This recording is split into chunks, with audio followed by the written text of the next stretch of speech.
This channel does not promote any violent, harmful, or illegal activities. All content provided by this channel is meant for an educational purpose only. বিধায়ককে নোংরা জলে নামিয়ে বিক্ষোভ দেখাচ্ছেন এলাকাবাসী। হাওড়ার ডোমজুড়ে সাপুইপাড়া পঞ্চায়েতের চাঁদমারি এলাকার ঘটনা। এলাকার জমা জল। এলাকা পরিদর্শনে গিয়ে ক্ষোভের মুখে পড়েন ডোমজুড়ের তৃণমূল কংগ্রেস বিধায়ক কল্যাণ ঘোষ। বিধায়ক, পঞ্চায়েত প্রধান এবং সদস্যদের ঘিরে বিক্ষোভ দেখান এলাকাবাসী। পরের ছবি আপনাদেরকে দেখাবো। বন্যা দুর্গত এলাকায় রোমহর্ষক উদ্ধার কাজ। একটানা ভারী বৃষ্টিতে বিধ্বস্ত মহারাষ্ট্রের একাধিক গ্রাম। বিড জেলায় হেলিকপ্টার নিয়ে বন্যায় আটকে পড়া গ্রামবাসীদের উদ্ধারে বায়ুসেনা। ছবিটা একবার দেখুন।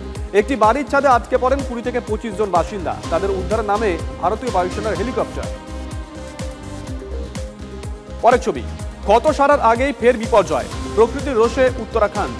জলের তোরে ভেসে গেছে দোকানপাট, বাড়িঘর। বিপদসীমার ওপর দিয়ে বইছে তমসা নদী। ডুবেছে রাস্তা, মন্দির। চারিদিকে শুধুই কাদা স্রোত। প্রকৃতির রুদ্র রূপে আতঙ্কিত এলাকাবাসী। পরের ছবি। ভয়ঙ্কর দেরাদুনের বিপর্যয় সামালে নামলো জাতীয় বিপর্যয় মোকাবিলা বাহিনী। বন্যায় আটকে পড়েছেন বহু মানুষ।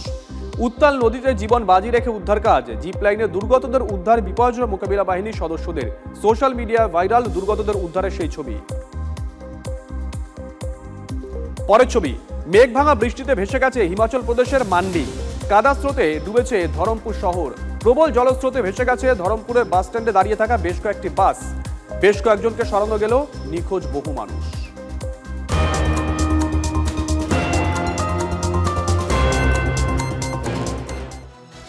ডিটেল খবরে আসবো। পুজোর আগেই রাজ্য সরকারি কর্মচারীদের জন্য সুখবর। সেপ্টেম্বরেই বেতন পাবেন রাজ্য সরকারি কর্মচারীরা।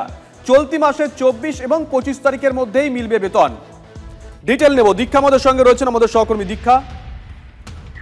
পুজোর ছুটি পড়ছে এবারে সরকারি কর্মচারীদের জন্য। পুজোর ছুটি পড়ছে 26 সেপ্টেম্বর অর্থাৎ শুক্রবার থেকে। তারপরেই পুজো যেহেতু পড়ে যাচ্ছে, সেই কারণেই সেপ্টেম্বর মাসের বেতন, যেটা অক্টোবরের 1 তারিখ থেকে 5 তারিখের মধ্যে সরকারি কর্মচারীদের পাওয়ার কথা, সেটা রাজ্য সরকারের অর্থ দপ্তর থেকে আজকে বিজ্ঞপ্তি জারি করে বলা হয়েছে 24 এবং 25 সেপ্টেম্বরের মধ্যেই সমস্ত সরকারি কর্মচারীরা তারা এই বেতনটা অর্থাৎ সেপ্টেম্বর মাসের বেতন সেপ্টেম্বর মাসে পেয়ে যাবেন, অক্টোবরে নয়। তবে যারা অবসরপ্রাপ্ত কর্মী রয়েছেন তাদের বেতন হবে অক্টোবরের 1 তারিখে, যদিও সেই সময় ছুটি থাকবে, কিন্তু তাদের অক্টোবরের 1 তারিখে বেতন দিয়ে দেওয়া হবে। ধন্যবাদ দীক্ষা। এদিকে আজকে সকালে সুকান্ত মজুমদার আমরা দেখেছিলাম, তিনি একটি টুইট করেছিলেন। তিনি প্রধানমন্ত্রীকে ধন্যবাদ জানিয়েছিলেন, কারণ কেন্দ্রীয় সরকারি কর্মচারীদের বেতন আগে দেওয়া হচ্ছে এমনটাই দাবি করা হয়েছিল। যে সোশ্যাল মিডিয়ায় যে পোস্ট করেছিলেন সুকান্ত মজুমদার, সেই পোস্ট আমরা আপনাদেরকে দেখাচ্ছি। আর বিকেলে আমরা এই খবর পেলাম, যে খবর রাজ্য সরকারি কর্মচারীদের মুখের হাসি চওড়া করেছে নিঃসন্দেহে। টুইট করেছিলাম যে কেন্দ্র সরকার সিদ্ধান্ত নিয়েছে যে বাংলার যারা কেন্দ্র সরকারি কর্মচারী তাদের মাইনে বা স্যালারি 26 তারিখে মিটিয়ে দেওয়া হবে। তো সেটাকেই দেখেই এখন রাজ্য সরকার তড়িঘড়ি নেমে পড়েছে। তড়িঘড়ি আমার টুইটটা দেখার পর এবং কেন্দ্র সরকারের অর্ডার দেখার পর টনক নড়েছে মমতা বন্দ্যোপাধ্যায়ের সরকারের। সরকার সিদ্ধান্ত নেওয়ার পর তাকে দেখে নকল করে আর রাজ্য সরকার সিদ্ধান্ত নিয়েছে মাইনে দিয়ে দেওয়ার। কিন্তু আমরা ছোটবেলা থেকে পড়ে এসেছি যে imitation is the habit of monkey. নকল করা বাদরের অভ্যেস, বাদরের স্বভাব। আরেকটা ছবি আপনাদেরকে দেখাবো। নিয়মিত স্কুলে না আসার অভিযোগ শিক্ষিকার বিরুদ্ধে। সিলেবাস শেষ না হয় বিক্ষোভ দেখান অভিভাবকরা। রাজারহাটের আন্নাকালী গার্লস স্কুলে উত্তেজনা, যে ছবি আপনাদেরকে আমরা দেখাচ্ছি। স্কুলের বাংলা শিক্ষিকা মৌসুমী দাসের বিরুদ্ধে অভিযোগ জানাতে গেলে এক অভিভাবককে মারধরের অভিযোগ। এরপরেই প্রধান শিক্ষিকাকে ঘেরাও করে বিক্ষোভ দেখান অভিভাবকরা। ঘটনাস্থলে পৌঁছলে বিক্ষোভের মুখে পড়ে পুলিশও। রাজারহাট থানার সামনে অবরোধ করেন অভিভাবকরা।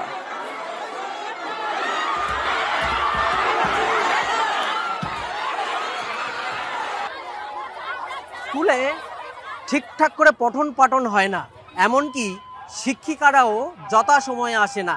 এছাড়া আছে একাধিক অভিযোগ। আর সে কারণের জন্যই রাজারহাট আন্নাকালী হাই স্কুলের ছাত্রীরা তারা আজকের অভিযোগ করেন, বিক্ষোভ দেখান এবং তার পরিস্থিতিতে বৈকাল থেকে রাত পর্যন্ত সেই বিক্ষোভের মাত্রা ছড়িয়ে পড়ে। তাদের দাবি দাওয়া পূরণ করতে হবে, সে কারণের জন্য তারা রাস্তাও অবরোধ করে। এমনকি থানার সামনে এসে বিক্ষোভ দেখান।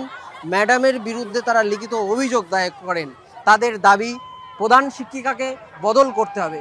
এখন দেখা যায় যে এই ছাত্রীদের আন্দোলনের মুখে পড়ে আদতে দীর্ঘদিন ধরে চলা স্কুলের সমস্যার সমাধান হয় কিনা। দীপঙ্করের সঙ্গে সত্যজিৎ, টিভি 9 বাংলা, রাজারহাট। মানে বাংলা ক্লাস হয় না, হেড ম্যামের কাছে আমরা চিঠি লিখে অনেকবার দিয়েছি, হেড ম্যাম কোনো গুরুত্ব নেয় না আমাদের। আমরা অনেকবার বলি, আমাদের কথা শোনেই না, কিছুই করে না। তো এই বিষয় নিয়ে আমরা আজকে বলেছিলাম, তো আমাদের কোনো কথাই শুনিনি। আমরা অনেকক্ষণ দিয়ে ম্যামের মানে অফিস রুমের সামনে দাঁড়িয়েছিলাম। আমাদের অসুবিধা হচ্ছে, আমাদের বাংলা ক্লাস হচ্ছে না বলে আমরা চিঠি লিখে ম্যামের কাছে জমা দিতে গেছি। ম্যাম আমাদের কথা না শুনে আমাদের চিঠিটা নিতে আসেননি, আমাদের কথা একবারও শুনতে আসেননি। ম্যাম তো আমাদের কথা শুনবে না, আমরা কি চাই না যে ম্যাম শুনবে না। আমাদের বাংলা ক্লাস হচ্ছে না, আমাদের সামনে মাধ্যমিক, আমরা মাধ্যমিকে যদি ফেল করি তো কে দায়িত্ব নেবে আমাদের? যদি আমাদের সিলেবাস না বলা হয়, প্রজেক্ট না দেওয়া হয়, তো আমরা কি করে পাস করব? বাংলা শিক্ষা ব্যবস্থার 3টে ছবি আপনাদেরকে দেখাবো। একটা ছবি দেখালাম, আরেকটা ছবি দেখাই। শিক্ষকের বিরুদ্ধে ছাত্রছাত্রীদের গালিগালাজের অভিযোগ, আর এই নিয়ে মিটিং ডাকা হলে সেখানে তুমুল উত্তেজনা। পশ্চিম মেদিনীপুরে বাসুদেবপুর বিদ্যাসাগর বিদ্যাপীঠের ঘটনা। পড়ুয়াদের উদ্দেশ্যে অশালীন ভাষা ব্যবহারের অভিযোগ শিক্ষক প্রফুল্ল আদকের বিরুদ্ধে। প্রধান শিক্ষকের কাছে অভিযোগ জানায় স্কুলের পড়ুয়ারা। প্রধান শিক্ষক বৈঠক ডাকেন, বৈঠকের মধ্যেই শুরু হয় বাকবিতণ্ডা। অভিযুক্ত শিক্ষকের সমর্থনে বেশ কিছু ছাত্র অশান্তি শুরু করে বলে অভিযোগ। পরিস্থিতি জটিল হলে ঘটনাস্থলে আসে দাসপুর থানার পুলিশ। আরেকটা ছবি কাকদ্বীপের স্কুলে ভারপ্রাপ্ত প্রধান শিক্ষককে ঘাড় ধাক্কা শাসক নেতা। বেধড়ক মারধর করে স্কুলের বাইরে বের করে দেওয়ার অভিযোগ কাঠগড়ায় এলাকার তৃণমূল নেতা ও পরিচালন সমিতির সভাপতি। ঘটনা ঘিরে রাজ্য জুড়ে বিতর্ক তৈরি হয়েছে। এটাই কি বাংলার শিক্ষা ব্যবস্থায় দস্তুর হয়ে দাঁড়াচ্ছে? প্রশ্ন তুলেছে বিরোধীরা। বাংলায় কোথায় শিক্ষকের সম্মান? কখনো খান পুলিশের লাথি, কখনো তৃণমূল নেতার ঘাড় ধাক্কা। হেনস্থা করতে করতে বাইরের গার্জিয়ান কিছু স্টুডেন্টের সামনে হেনস্থা করতে করতে করিডোর দিয়ে বারান্দা দিয়ে ধাক্কা মারতে নিয়ে এসে এসডিপি অফিসের গেটে, ওখানে মেইন গেটের সামনে বের করে দিয়ে এখানে কলাপসিবল গেট টেনে দেয়। কাকদ্বীপের বীরেন্দ্র বিদ্যানিকেতন উচ্চ মাধ্যমিক বিদ্যালয়ের ভারপ্রাপ্ত প্রধান শিক্ষক মৃণাল কান্তি পালের সঙ্গে যিনি এই আচরণ করেছেন বলে অভিযোগ, তার নাম ত্রিদীপ বারুই, পরিচালন সমিতির সভাপতি, তৃণমূলের দাপুটে নেতা। স্কুলের করিডোরের ক্লোজ সার্কিট ক্যামেরার ফুটেজে দেখা যাচ্ছে অভিযুক্ত কিভাবে একজন শিক্ষককে হেনস্থা করছেন। কিন্তু কি এমন হলো? শিক্ষামূলক ভ্রমণ এগুলো প্রধান শিক্ষকই মূলত করেন এবং এমসিকে সাধারণত একটু জানানো হয়। বিদ্যালয়ের প্রেসিডেন্ট এটি কাগজে লিখে নিয়ে চলে এসেছেন, বিভিন্ন মিথ্যা কথা লিখে। আপনি এমসির পারমিশন ছাড়া ট্যুরের জন্য টাকা পয়সা কালেকশন করেছেন। তখন আমি বললাম যে এটা তো আমি রিসিভ করে দেবো না। তখন বল প্রয়োগ করতে শুরু করলেন। সিসিটিভি ফুটেজে যাই দেখা যাক, স্কুল পরিচালন সমিতির সভাপতি অবশ্য সব অভিযোগই খারিজ করে দিয়েছেন। আমি ঠেকাচ্ছিলাম, উনি হচ্ছেন ভবনের নামে টাকা তুলছেন, এমসির কোনো রিপোর্ট নেননি, কিন্তু ওনার কাছে রিসিপ্ট সিল আনতে যাওয়ার পর উনি কাগজটা মুড়ে ফেলে দেন। এবং তারপরে আমি যখন তুলতে গিয়েছিলাম এবং আমি বললাম আপনি সই করে দিন, তখন উনি আমাকে ফেলে দেন। কখনো কসবায় নিয়োগ দুর্নীতিতে চাকরিহারা শিক্ষকরা আন্দোলন করতে গিয়ে পুলিশের লাথি খান। নদিয়ার মাঝদিয়ায় তৃণমূল নেতার ভয়ে হাউ হাউ করে কাঁদতে বদলির আবেদন জানান অধ্যাপক। মালদহের হবিবপুরের স্কুলে তৃণমূল নেতার শাসানিতে ভয়ে সিটিয়ে থাকেন প্রধান শিক্ষিকা।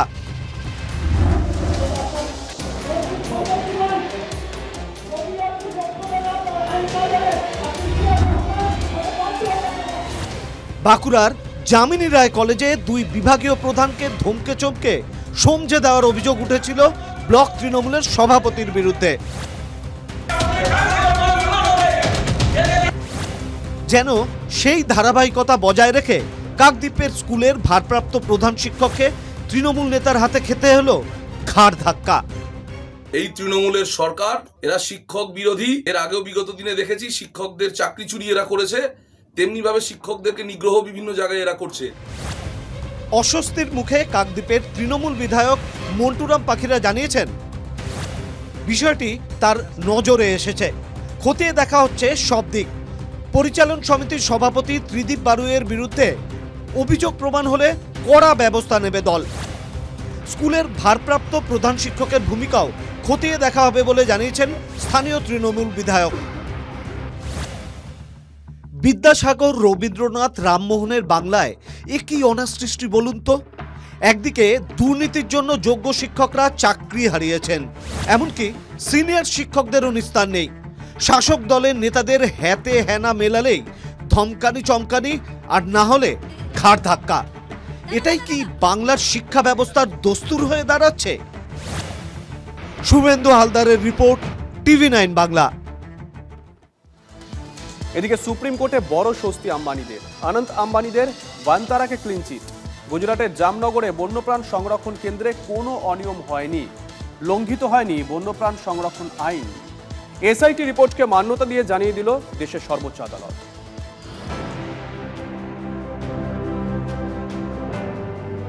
বন্তারা বিতর্কে দাড়ি টানল সুপ্রিম কোর্ট। বন্যপ্রাণ সংরক্ষণে কোনো অনিয়ম হয়নি। অবসরপ্রাপ্ত বিচারপতি জি চিলামেশ্বর নেতৃত্বাধীন এসআইটির রিপোর্টকে মান্যতা দিয়ে জানালো সর্বোচ্চ আদালত। বিচারপতি পঙ্কজ মিত্তল এবং বিচারপতি প্রসন্ন বি ভারালের বেঞ্চের পর্যবেক্ষণ, গুজরাতের জামনগরে আম্বানি গোষ্ঠীর মালিকানাধীন বন্তারা বন্যপ্রাণ সংরক্ষণ আইন ভাঙেনি। বৈদেশিক মুদ্রা পরিচালনা আইন, বেআইনি আর্থিক লেনদেন প্রতিরোধ আইন, বিরল প্রাণী ও উদ্ভিদ সংক্রান্ত বাণিজ্যিক নীতিভঙ্গ কোনো অভিযোগেরই সত্যতা খুঁজে পায়নি সেট। আদালতের পর্যবেক্ষণ, বন্যপ্রাণ রক্ষণাবেক্ষণে বন্তারার পরিকাঠামো সর্বোচ্চ পর্যায়ে। যাবতীয় ছাড়পত্র ও প্রয়োজনীয় অনুমতি সাপেক্ষে বন্তারার পশু পাখি আনা হয়েছে বলে উল্লেখ রয়েছে এসআইটির রিপোর্টে। এই সমস্ত অভিযোগ নিয়ে সিবিআই, ডিআরআই এবং ইডির মতো সংস্থার সঙ্গে কথা বলেছে বিশেষ অনুসন্ধানকারী দল। মন্দিরের হাতি বন্তারায় আনা নিয়ে মামলাকারী আপত্তি টেকেনি সুপ্রিম কোর্টে। আদালতের মতে স্বাধীন তদন্ত কমিটি কোনো অনিয়ম খুঁজে পায়নি, তাই অনাবশ্যক অভিযোগ তোলা ঠিক নয়। কিছু ভালো জিনিস দেশে হতে দিন। সুপ্রিম কোর্টের মতে বন্তারাকে নিয়ে এসআইটির যে উপসংহার টেনেছে তা দ্বিধাহীনভাবে গ্রহণ করায় কোনো বাধা নেই। শেষে মামলা খারিজ করে বন্তারাকে ক্লিনচিট দিল দেশের সর্বোচ্চ আদালত। Bureau report, TV9 Bangla. Close করা হলো ইংরেজবাজার থানার আইসি সঞ্জয় ঘোষকে। মালদা রেঞ্জের আইপিজি ও পুলিশ সুপারের কাছে মেল বার্তা রাজ্য পুলিশের তরফে। পাশাপাশি সঞ্জয় বাবুকে শীঘ্রই লালবাজারে এসে রিপোর্ট করতে বলা হয়েছে। 2024 সালে 1 ফেব্রুয়ারি ইংরেজবাজার থানার আইসি হিসেবে দায়িত্ব নিয়েছিলেন সঞ্জয় ঘোষ। এডিজির পক্ষ থেকে আইসিকে ক্লোজ করার নির্দেশ। নতুন আইসি হলেন বাপন দাস। ইতিবাচক পথে কি ভারত আমেরিকা সম্পর্ক? বাণিজ্য চুক্তি নিয়ে আলোচনা ইতিবাচক, খবর বাণিজ্য মন্ত্রক সূত্রে। মঙ্গলবার ছিল দিল্লিতে চতুর্থ পর্যায়ের বৈঠক। কৃষি ও দুধ নিয়ে ভারতের শর্তে নরম ট্রাম্প প্রশাসন। নভেম্বরের মধ্যে ট্রেড ডিল নিয়ে চূড়ান্ত সিদ্ধান্ত, বলছে সূত্র। এদিকে ভারত পাক সংঘর্ষে ট্রাম্পের মধ্যস্থতার দাবি মিথ্যা প্রমাণিত। ভারত পাক সংঘর্ষ বিরতি নিয়ে বড় দাবি পাক বিদেশমন্ত্রীর। ভারতীয় তৃতীয় পক্ষের মধ্যস্থতা চায়নি, ভারত পরিষ্কার জানিয়ে দেয় বিষয়টি দ্বিপাক্ষিক। রুবিও আমায় জানায়, ভারত তৃতীয় পক্ষের হস্তক্ষেপে রাজি নয়, তবে তৃতীয় পক্ষের মধ্যস্থতায় আমাদের কোনো সমস্যা ছিল না। একটি আন্তর্জাতিক সংবাদ মাধ্যমকে মন্তব্য ইশাক দারের।